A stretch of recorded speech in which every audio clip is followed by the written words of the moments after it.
Last chance for football? Wait, what? Who's thinking about buying football in June to lock in their NFL and college football picks? Well, with the super early bird football promotion at WagerTalk and Sports Memo, we have a few reasons why. Early bird pricing for the NFL and college football combo is $8.99. Using coupon code football100, you can take $100 off, dropping the price to $7.99. If you purchase by June 30th and use coupon code football100 to get your $100 discount, we will also toss in an additional bonus. On July 4th, we'll take the highest scoring MLB game of the day and give you $10 for every run scored. Last year, 2 games put up 15 runs, so that would mean $150 in free wager books to use how you choose.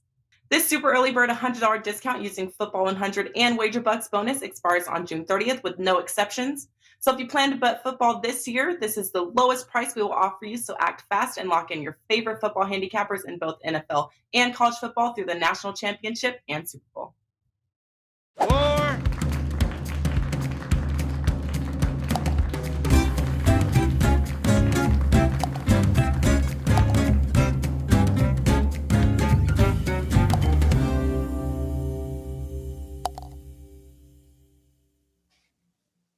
I'm always caught head bobbing after that intro music. It's always fun. What's up, guys? Nick Borrman here of WagerTalk.com. Back another episode. Tea time from Vegas. Post U.S. Open. What an awesome tournament. What an awesome week. We'll talk about our highs and our lows from that in a few minutes. But looking forward to getting into breaking down this week's Travelers Championship alongside my co-host Andy Lang, also of WagerTalk.com, here to break it all down for you. Andy, welcome, my friend. How are you? Oh, man, we were just talking a little bit before we came on. Just what a great course. It made for just a fantastic tournament. I thought the crowd was everything I wanted in a major crowd. The course was everything I wanted. The competition was. The finish was. I literally have no beef with the course in the actual tournament. The TV coverage, that's a different story. And as we're seeing today, the PGA, always 3 steps behind, is attempting to adjust and battle their biggest rival. And we saw it already with TV coverage. We can get into that a little bit later in the show with the Rolex no commercials. But as far as the actual golf and the product and the finish, I could not have asked for more. It may be my favorite tournament so far this year. Yeah, it was an awesome finish. I mean, everything you look for in a U.S. Open. Winning score just a couple under, and maybe 10 players under par, and everybody else, struggling out there with some big high numbers. So you couldn't really ask for a better U.S. Open. Glad it. Of course, I'll get into why I didn't like the way it ended, in a second. But before we get into that, let's take care of a little business. As always, for this week, we have the Travelers Championship. So we got a promo code for the listeners, Travelers 20. We'll save $20 off this week's pack for either Andy or myself, normally priced at $39. Grab it for just $19. So you can have our WagerTalk.com to check that out. Get all 4 days of coverage for either Andy or myself included. Just $19. I hit a 5% play last week. I went right back to another one this week, which is rare. I've only had 4, so this will be my 5th. My first time I think going back to back. So my pack does include a 5% this week, so definitely some good value there. So WagerTalk.com, head over to our page. Travelers20 is the promo code, and hopefully we can deliver some more winners for you. All right, Andy, let's get into our quick recap segment from last week, our best bets and worst bets from the U.S. Open. I'll let you take it away first. How did last week make out for you?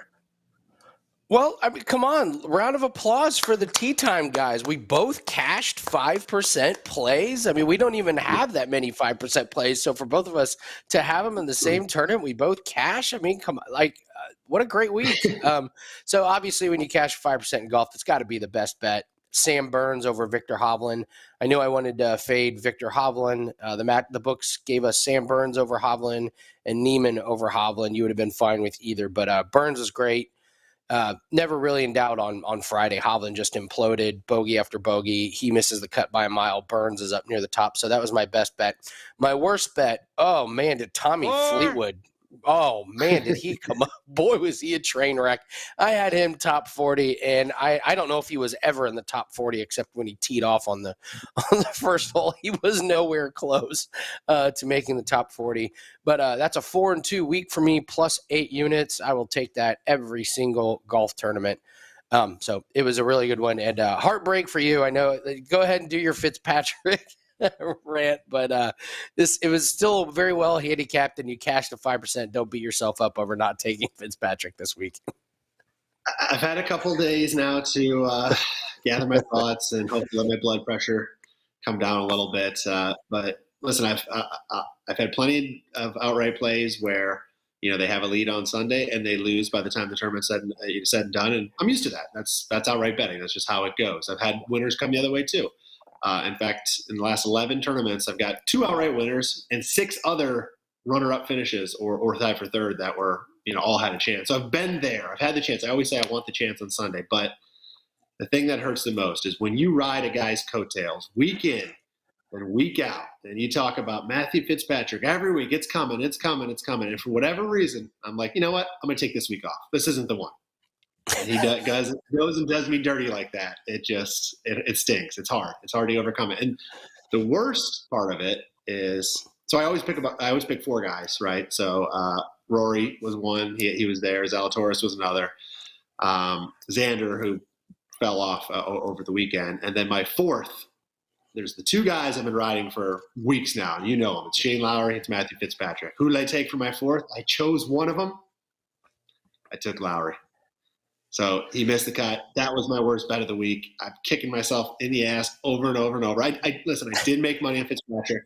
I at least took him in a 3-ball over Cantley and over DJ. So that was plus 180. I did win that on him, but I'm just sick. But overall, you mentioned it, 5% winner, Rory top 20 was never in doubt. And overall, plus 10 unit week. So I can't be too upset. Zalatoris, all my outrights I backed up 10 plus, top 10, top 20. So Zalatoris cashed some nice money there. And even Xander backdoored into a top 20. So it was good. It was a good week. It could have been a phenomenal week, but we move on. It's outright betting. I'm done complaining about it. I gotta ask you. Yeah, I got to ask you about that real quick. First off, I had Xander top 22, and yeah, that's the backdoor of all backdoor top 20s. He had no business being inside the top 20. He gets 2 late birdies on Sunday, and everyone falls back past him. So you mentioned that you're doing outrights, but then you're doing top 10s and top 20s on that. Is that new for you this year? It's been the last 4 weeks or so. I was struggling earlier this year with adding in matchup plays, so I kind of took a couple weeks off of those and been doing this because my outrights have been good. As I mentioned, I've been getting very close on a lot of them.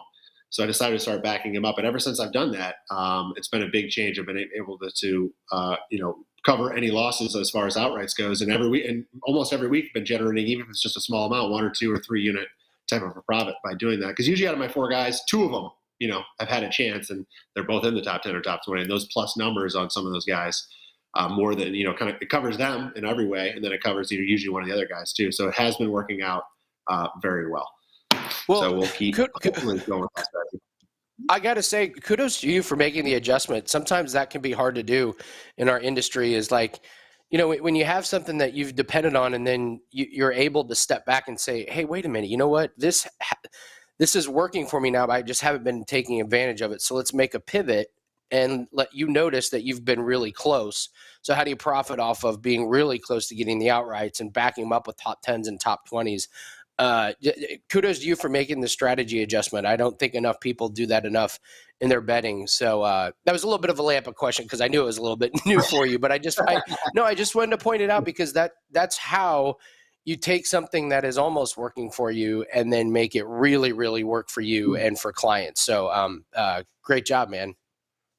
Appreciate that. Yeah, it's you go with something that's been working for several years, and it isn't. But you gotta listen. If you don't adapt, you die, or don't change, you die. Right? Is that what they say? So hopefully, it probably won't be the last time. I'm sure this won't last forever. But we'll go with it until it starts to fail me, and then adjust again.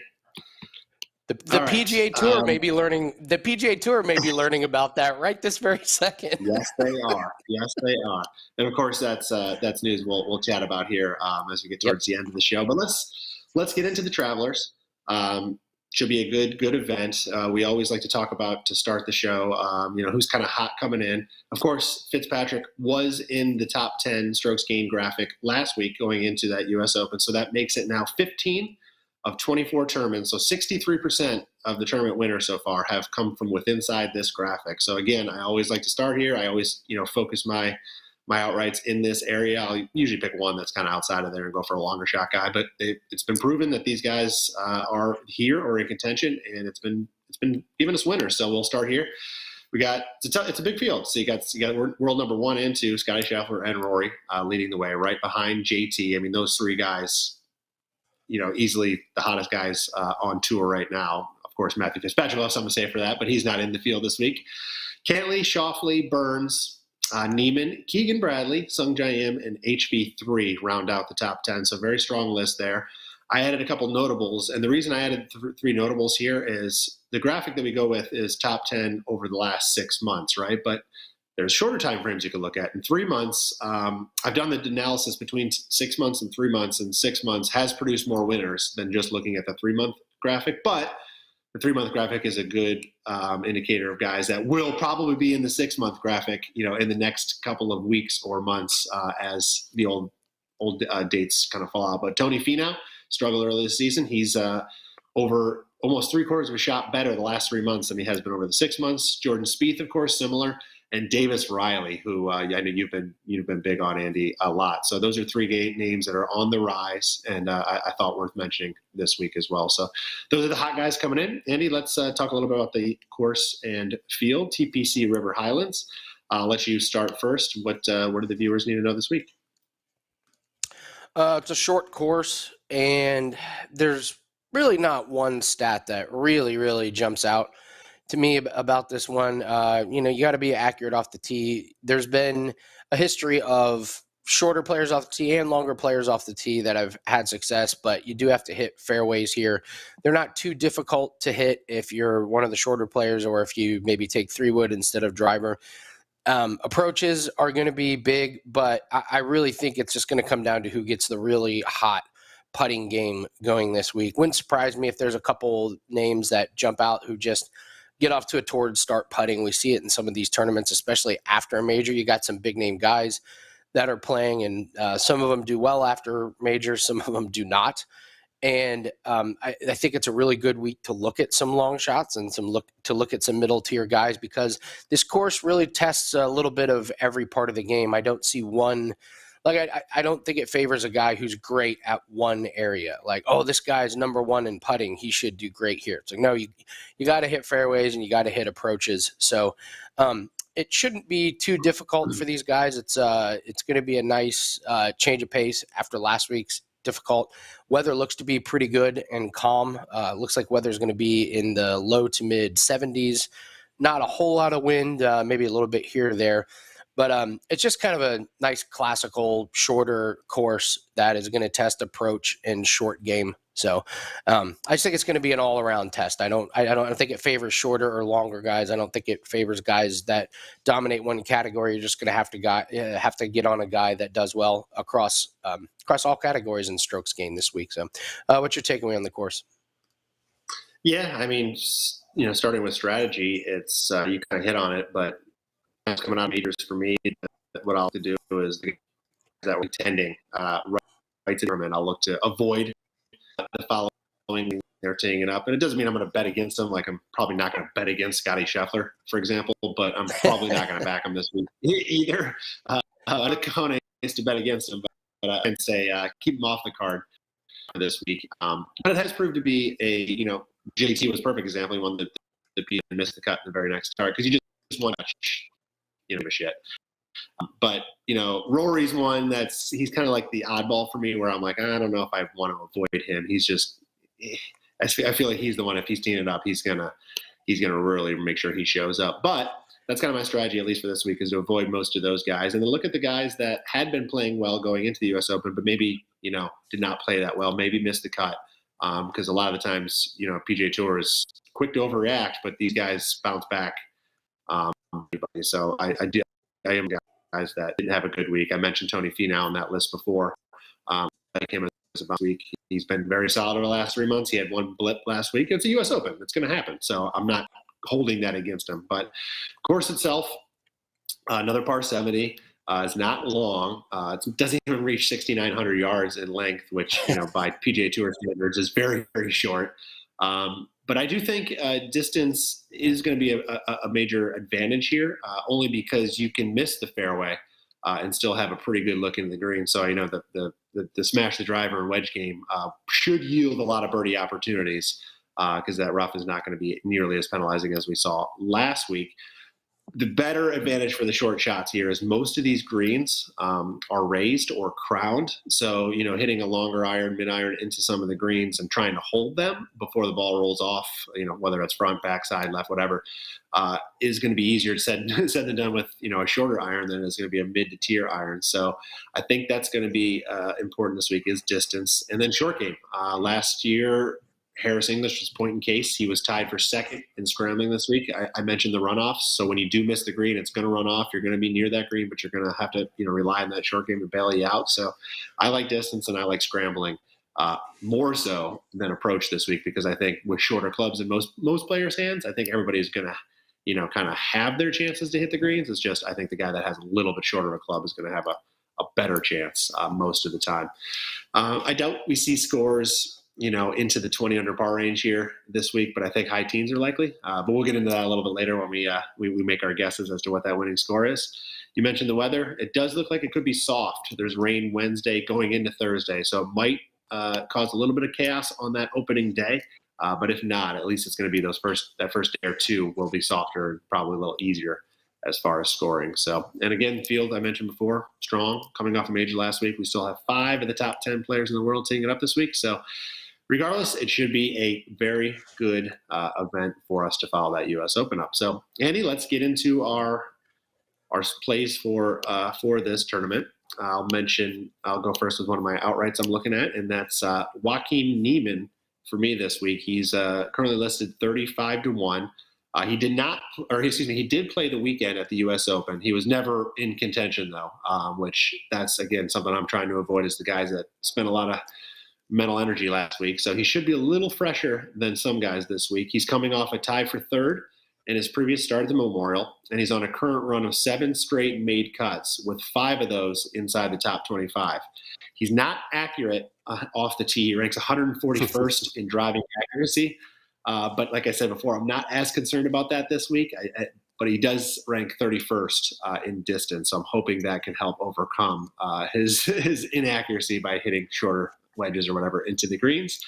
And he does set himself up with a lot of birdie chances, which he ranks number 13 this year in birdie average. And finally, he's a very strong putter. He ranks number 3 in putting average, which is measuring putts per green in regulation. So if he's hitting those greens and he's hitting them close, he makes a lot of birdies. So I'm hoping Niemann will be there come the weekend. I like his price 35-1 this week. Andy, let's go back to you. I always like to this is my favorite segment because it's the one that I hope I don't have any players circled that you mentioned because it never goes well for me. But guys that can trip you up, who are you looking to avoid this week? Boy, I did good last week. I had Koepka as a guy who can trip you up. I did not know he would be tripping us up and the PGA Tour up. So really good performance of tripping people up by Brooks Koepka. Cameron Smith, I warned you about, and he was awful. Yeah.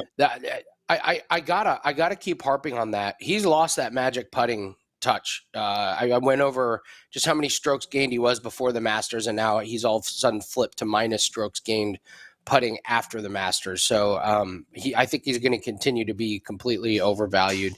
And then DJ. So we're on the same page about guys that could trip you up this week. First guy is going to be a big name. Justin Thomas is my first guy that I'm going to avoid. So, just this year, the week after the Masters, he finished 35th. The week after winning the PGA Championship, he missed the cut. That's understandable. But he struggled at the U.S. Open for his standards. That wasn't a great finish for him. And I'm just not sure how motivated he's going to be this week. He's great in strokes gained off the tee. He obviously has, the bomber type thing, but this is going to come down to short game. And if he's just a little bit off, he's going to be completely overvalued, especially with his track record after majors. So Justin Thomas, I'm going to avoid. I'm also going to avoid another big name fan favorite, Jordan Spieth. He's my second player that I think can trip you up. So he's priced as the 7th highest favorite. That means you need to get at least a top 10 out of him to have any type of value on return. Over the last 3 months, he's minus 0.23 putting. And I know he had the win here in 2017, but he's played 3 times since then. Finished 42nd, miscut, and 54th here in 3 times. So has the win, but not great track record here since then. And again, you get a guy, big name guy right after a major. Not really sure how motivated he's going to be this week. And like I said, if he finishes outside the top 10, you're not getting any return on your investment. And then I'm going to bring up Harris English just because I think if you're looking to fill out DraftKings lineups or you're looking for guys, you're going to look at course history and then you're going to see that he won this last year. Just don't forget he's coming off a pretty big hip surgery in January. He's just come back. I read an article talking about how difficult the recovery was and how he's, he does still have pain as he heals. He's played 2 tournaments. He missed the cut and finished 61st. So this isn't like the normal defending champion that we get who, is at least in good form or isn't coming off an injury. So before you invest in Harris English, who won last year, just remember he's coming off a pretty big surgery. So Justin Thomas, Jordan Spieth, and Harris English are 3 guys who I think can trip you up this week. Yeah, Harris English, definitely somebody to avoid. I mean, you're right. He was hot actually when he won last year. He had already won prior to that. He had a really high finish at the U.S. Open, so he was in form. That is not the case this year. So definitely good notes there on avoiding last year's champion. As we move forward here, Andy, the one thing I'll say about Spieth is he's for me one of the hardest reads because it seems to be where he plays well a couple weeks and then everybody's on him, right, and then he kind of falls off, whether that's just that tournament or a couple tournaments in a row. And then as soon as you're like, all right, we're done with him, he comes right back out and he either wins out of nowhere or he's runner up. He's very difficult as far as looking at form and trying to predict what he's going to do going forward. At least that's been that way the last 12, 18 months. So you just never know with that guy. And JT, I'm on you as well. He's not on my card this week. I'm just going to avoid him. I mean, really the big 3 are hard to bet on just with their price this week. But I like your list for sure there.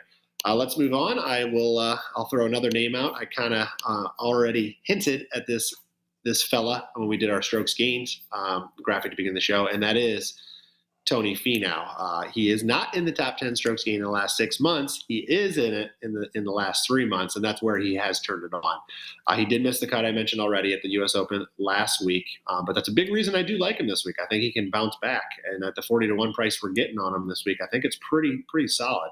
He was weekly fade material the first half of the season. I think you and I both made good money on because he didn't even have a top 40 for 3 straight months, and then he missed out of the first 8 tournaments of the year too. But since the match play, he had made 7 straight cuts until including 2 runner-up finishes and a tie for 4.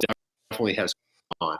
Over the last six months, Finau ranks 14 in the field in total strokes gained, plus 1.2. But the last 3 months, that number jumps up to 0.92, which does number 6 in this field. So I like miscut. He's shown some very good golf over the shorter term here in the last 3 months, and I like his price. So I think he's primed for a back. And of course, I'll be backing him up if he does not pull through with the top 10 and the top 20 as well. So Tony Finau, another guy I'm looking at. Andy, let's go back to you for the DraftKings darlings, your low-priced daily fantasy guys you are going after this week. Who do you got? Well, I had my best lineup was atrocious. 4 of the guys in that lineup missed the cut. And just going through some of the different DraftKings lineup, it was a very tough week to set daily fantasy lineups. A lot of guys really betrayed you. Included in the golf package, I did a stars and scrubs lineup, and that that lineup smashed. I only had one guy miss the cut, and it was Ryan Fox. It was a really high scoring lineup doing stars and scrubs last week. I think that was the way to go. But we're 14-8 on DraftKings lineups this year. So we'll start with DraftKings darlings. You're going to hear some similar names, Nick. I keep writing these guys. Why? Because they keep making the cut and they keep cashing. I got to go with Dylan Fratelli. We keep mentioning him. This guy is only 7,000 on DraftKings. He made the cut again. That is 10 straight made cuts for Fratelli. I get a guy at 7,000 who's making the cut 10 times in a row. So we just need weekend points. So give me Dylan Fratelli. Stop me if you've heard this one again. My guy, CT Pan, he's only 7,300. He's made the cut in 7 straight. Last tournament he withdrew before the tournament started. He's done that a couple times, and it might be a red flag, but he just keeps making the cut and getting us weekend points again. And then I'm going to go with Mackenzie Hughes, who is on a little bit of a hot streak here. First off, his 37th, 28th, and 24th, his last 3 tournaments.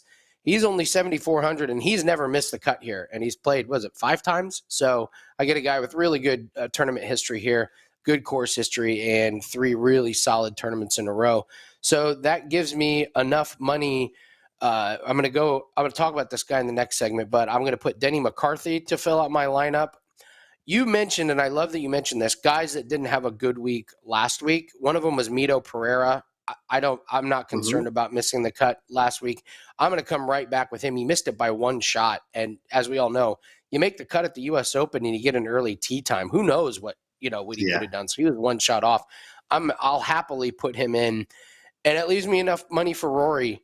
I went back and looked. Do you know, this is like the first time Rory has played the week after a major in like 5 years. I could not find.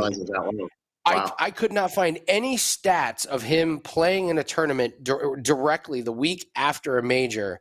And so I don't know if there's something to it or if I'm overthinking it, but if he's decided to play this tournament the week after a major, I'm going to buy in. The stats speak for themselves. He's a top 20 machine. He's a top 10 machine. He's probably right now the best player on tour, most consistent week in and week out. So DraftKings darlings, Fratelli, Pan, and Hughes, and then I'll fill out and finalize my lineup with McCarthy, Mito Pereira, and Rory McIlroy. So.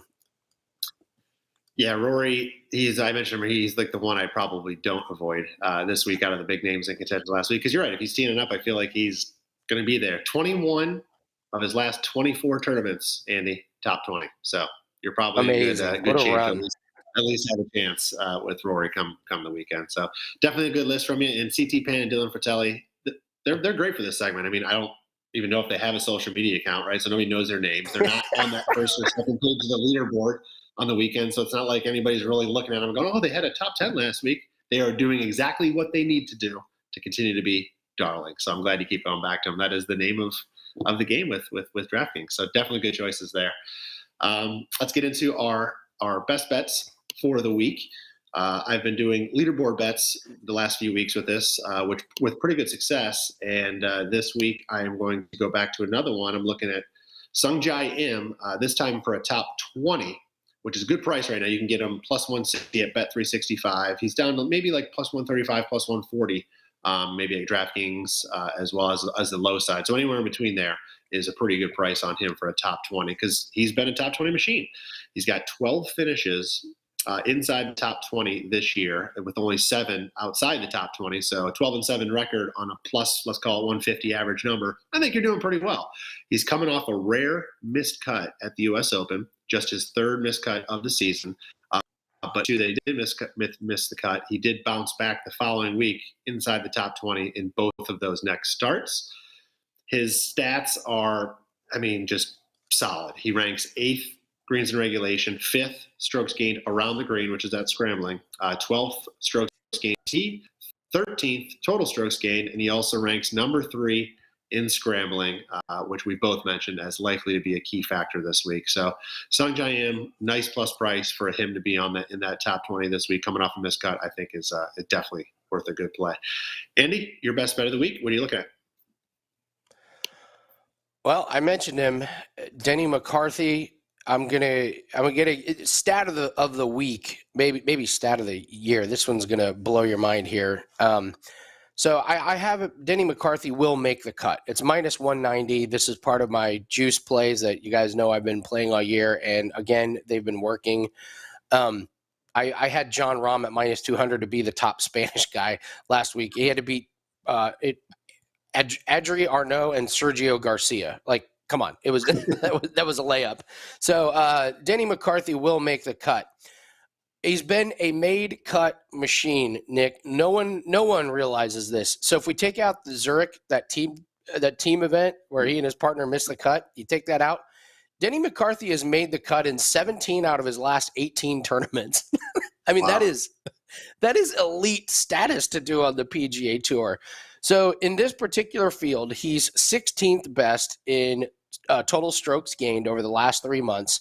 He's plus 1.05 putting in that same time frame, and he's 30th this season around the green. So you mentioned the Crown greens. He shouldn't have any problem putting, and with his short game, he's coming off a 7th place finish at the U.S. Open and a 5th at the Memorial. So 2 great finishes at 2 hard courses. It's minus 190, but in a watered down field, I actually see this as a really, really big time value.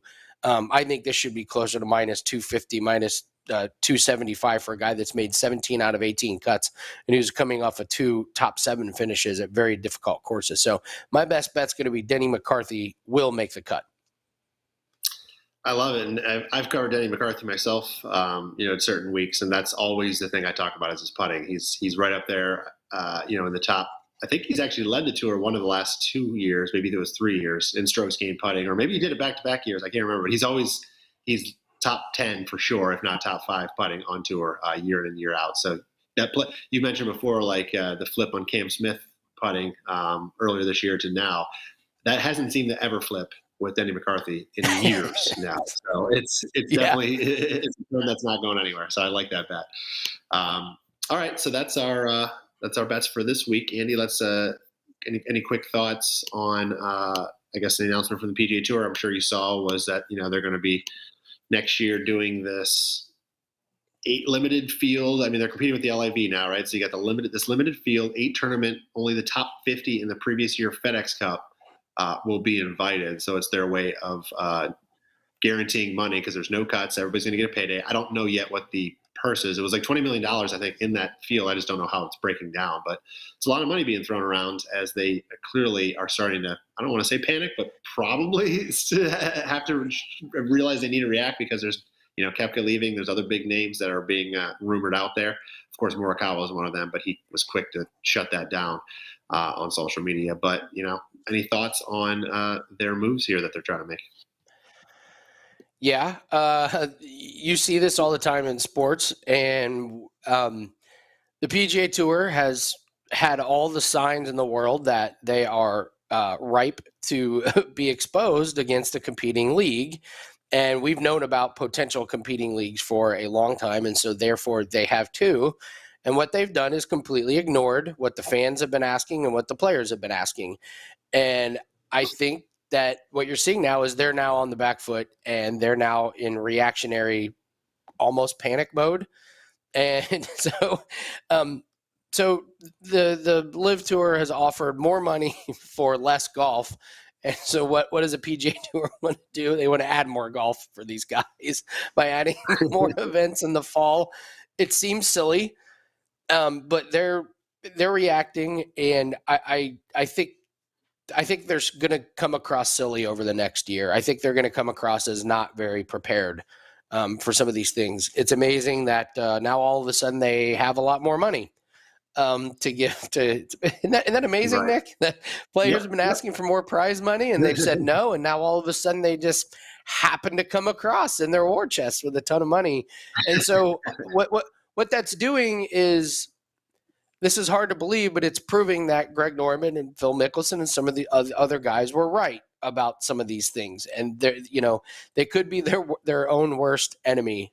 These moves sound very, very panicky, but it also shows that they've had plenty of time to implement some of these things to prevent players from jumping ship. And One of the things that I don't think is getting enough attention that absolutely Phil and Greg Norman were ahead of is how the caddies are treated.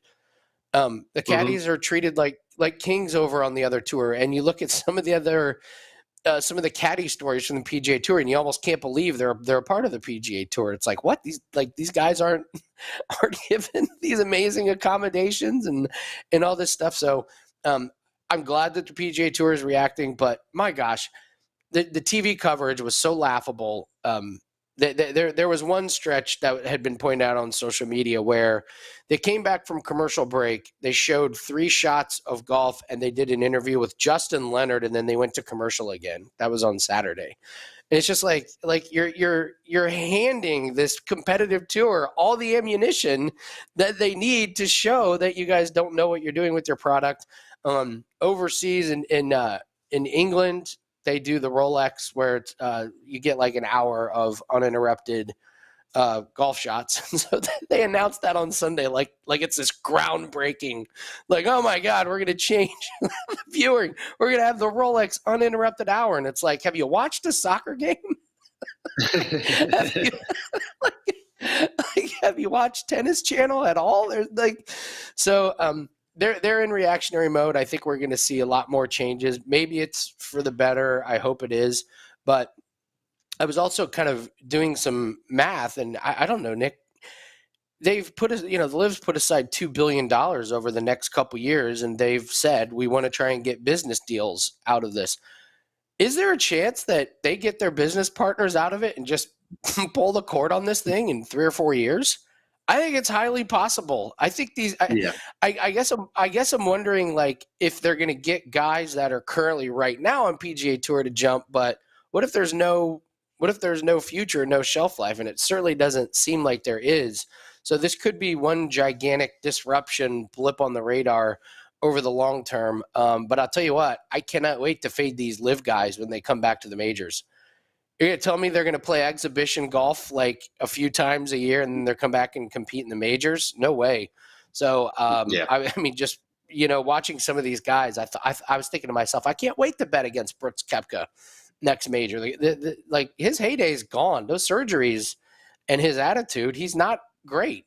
He's, DJ, same thing. So that was my takeaway from the U.S. Open and some of the other things. And honestly, Brooks, I'm not going to miss him. The guy barely played over here since his surgeries. What has he played? Like a few times a year. I haven't missed any of these guys going. So I don't know. What was your takeaways from the U.S. Open and the announcements this week?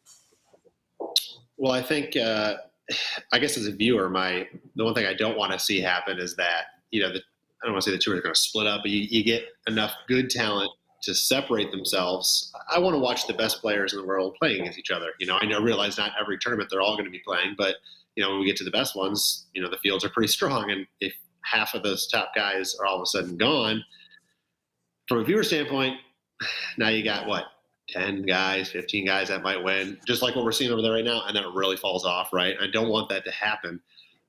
Both from a viewer standpoint and from a betting standpoint. It's only going to make betting that much more difficult too, because they'll really water down those odds on those top guys. So I'm hoping these type of moves that the PGA Tour are making, argue all you want of should have been done sooner, probably, but at least they're going to hopefully do this now, and maybe that'll just be enough to keep the big names there and the best players in the world there, because I certainly don't necessarily want it to change. But you're right about the Live Tour. If it does not get – if it's not on mainstream TV – in the United States, I can't see it last. And I don't see, myself included, I was annoyed to have to pull up my laptop and go try to watch YouTube. And then I'm like, I'm running around the house with the kids. I can't keep this on and tune in and tune out. I'm like, this isn't going to work. So they may not care, but it's a good point you make. So let's get into last little bit before we end the show. We've been doing the low scoring guesses for the tournaments.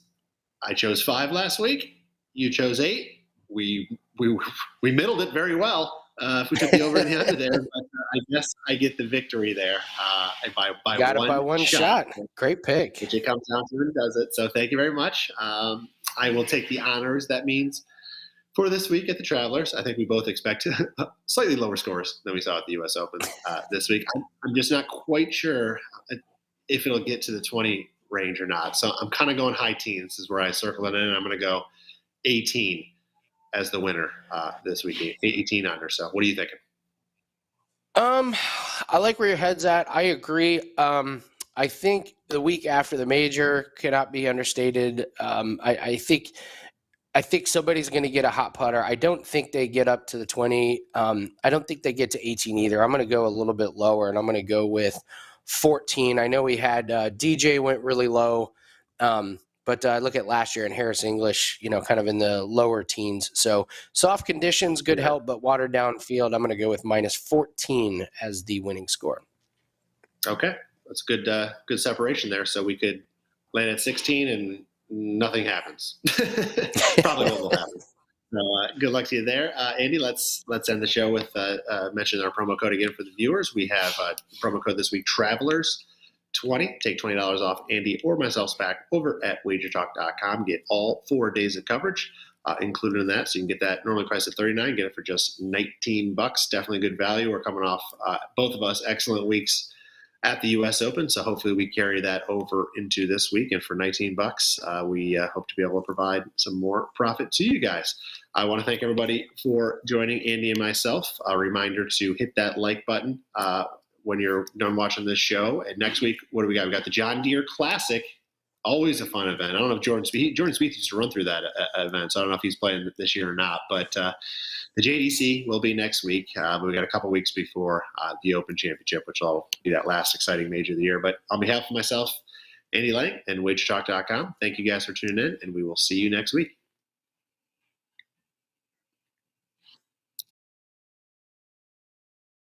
Last chance for football? Wait, what? Who's thinking about buying football in June to lock in their NFL and college football picks? Well, with the super early bird football promotion at WagerTalk and Sports Memo, we have a few reasons why.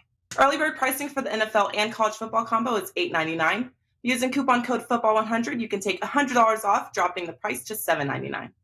If you purchase by June 30th and use coupon code football100 to get your $100 discount, we will also toss in an additional bonus. On July 4th, we'll take the highest scoring MLB game of the day and give you $10 for every run scored. Last year, 2 games put up 15 runs, so that would mean $150 in free wager books to use how you choose.